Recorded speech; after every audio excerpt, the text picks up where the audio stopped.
ज्ञानेंद्र तिवारी जी जुड़ गए हैं, उनका रुख करूंगी सीधा। ज्ञानेंद्र जी, आप गए थे प्रयागराज, आपने तस्वीरें देखी है कि किस तरह से करोड़ों की संख्या में श्रद्धालु वहां पहुंच रहे हैं और ऐसे में आग लग जाना किसी टेंट में कितना परेशान कर देता है, कितनी परेशान कर देने वाली ये तस्वीरें हैं। देखिए प्रतिज्ञा, एक तो सेक्टर 19 में आग लगी है और सेक्टर 19 और 20 के बारे में दर्शकों को बताना इसलिए जरूरी है क्योंकि मैं अभी कुंभ से 5 दिन रहकर लौटा हूं।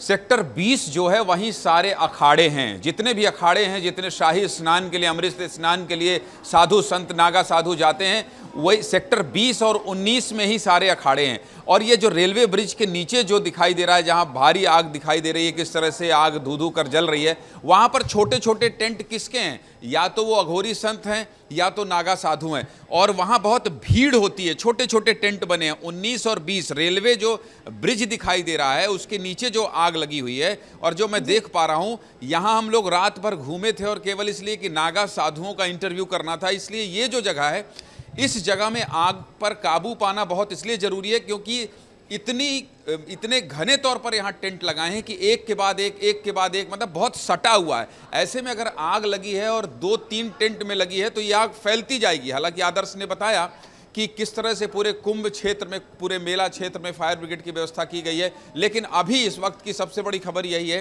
कि 19 और 20 सेक्टर 19 और 20 इसलिए बताना जरूरी है क्योंकि 19 और 20 ऐसे हैं जो साधु संत आपको अमृत स्नान के दिन दिखाई देते हैं। 14 तारीख को जिस दिन मकर संक्रांति थी, या तो फिर 29 को अमावस्या के दिन ये सारे लोग स्नान करेंगे। तो ये जितने साधु दिखाई देते हैं, ये सारे लोग दरअसल यही इसके नीचे हैं।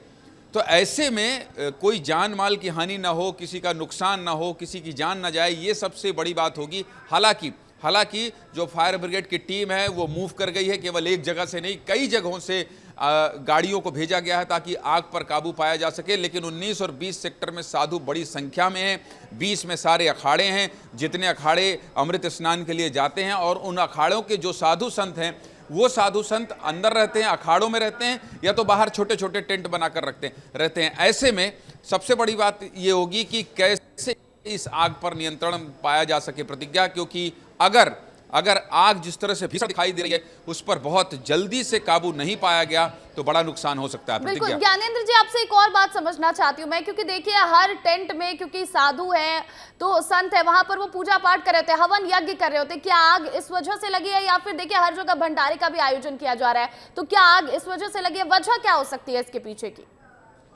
देखिए वजह कई हो सकती है क्योंकि ठंड बहुत ज़्यादा है प्रतिज्ञा। कुंभ में ठंड बहुत ज़्यादा है और गंगा स्नान करने के बाद कोई आता है तो उसे निश्चित तौर पर पानी बहुत ठंडा है। तो एक तो ठंड से बचने के लिए आपने बहुत जायज़ प्रश्न पूछा कि आग कैसे लग सकती है। हर छोटे छोटे टेंट में, हर टेंट में जो जहाँ नागा साधु बैठे हैं वो या तो धुनी रमा के बैठते हैं, या तो फिर उनको लकड़ी पहुंचाई जाती है और वो आग तापते रहते हैं पूरी रात, 24 घंटे, दिन में भी और रात में भी। और उनके अगल बगल जो है वो 8-10 या तो भक्त बैठे होते हैं, या तो फिर कभी चाय बन रही होती है, कभी दूध गर्म हो रहा होता है। इस तरह की चीज़ें आपको हर नागा साधु के छोटे छोटे टेंट में दिखाई देंगे। तो आग तो देखिए है।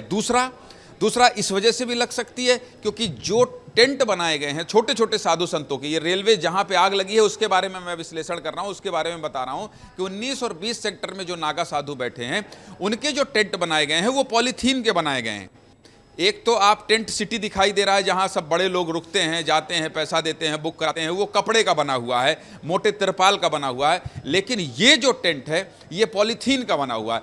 ऐसे में हर छोटे छोटे जो तंबू बनाए गए हैं नागा साधु के लिए, वहां आग जल रही है। तो हो सकता है, बहुत बड़ी वजह ये हो सकती है कि जो आग हो वो आग का कोई कुछ लकड़ी हो या तो फिर अंगार हो, वो किसी पॉलीथीन में लग गया हो। हालांकि ये केवल अनुमान है कि इस वजह से आग लगी होगी। लेकिन चूंकि आपने सवाल पूछा कि ये किस वजह से आग लगी होगी, तो ये जांच के बाद का विषय है। लेकिन फिलहाल दिखाई दे रही है, और जिस तरह से वो एक घनी आबादी है वहां साधु संतों की, और छोटे छोटे टेंट हैं, अगर भगवान न करे ऐसा हो कि बहुत बड़ी मात्रा में जो टेंट हैं वहां पे अगर कहीं बहुत छोटे छोटे टेंट को अगर आग ने अपनी जद में ला लिया होगा तो ये बहुत मुश्किल हो सकता है। हालांकि कुंभ में व्यवस्था बहुत अच्छी है और मुझे लगता है कि अगले 10-15 मिनट में या आधे घंटे में आग पर काबू पा लिया जाएगा। प्रतिज्ञा। बिल्कुल, व्यवस्थाओं की तारीफ तो लोग लगातार कर रहे हैं, ज्ञानेंद्र जी जो भी पहुंच रहे हैं, लेकिन हम देख रहे हैं कि किस तरह से ये आग लगी और आग की लपटें भी दिखाई दे रही हैं और धुएं का गुबार भी नजर आ रहा है। मतलब लगभग अगर हम अनुमान लगाएं तो कितने का नुकसान हो सकता है, क्योंकि देखिए आसपास आप बता रहे हैं कि सारे अखाड़े यहीं पर हैं और जैसा कि आदर्श ने भी बताया कि आसपास 500 मीटर की दूरी पर ये सारे अखाड़े हैं और संगम से ज्यादा दूर भी नहीं है। देखिए, जो मैं देख पा रहा हूं, फायर ब्रिगेड की टीम मौके पर पहुंच गई है और मैं भी चूंकि यहां से उस स्थिति, उस जगह के बारे में बता रहा था, लेकिन मैं जो देख पा रहा हूं, जो विजुअल्स आ रहे हैं कि फायर ब्रिगेड की टीम मौके पर पहुंच गई है। तमाम आपको फायर ब्रिगेड के कर्मी, उनके दल दिखाई देंगे। तो मुझे लगता है कि अब जो आग की लपटें थी वो धुएं में तब्दील हो रही है। इसका मतलब ये है कि पानी की बौछारें वहाँ तक पहुँच रही है।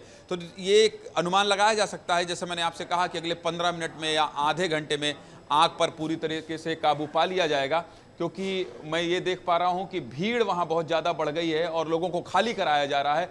लेकिन ये तो आप कह सकती हैं कि आग जो है वो बहुत बड़ी मात्रा में लगी है, जो मैं देख पा रहा हूं। इसका जो भी अपडेट होगा मैं प्रतिज्ञा जल्दी से लेकर आपको बताता हूं। फिलहाल मुझे लगता है कि मौके पर जाना चाहिए जो हमारे सहयोगी वहां हैं, आदर्श हो या अनमोल हो या फिर दुर्गेश हो। प्रतिज्ञा।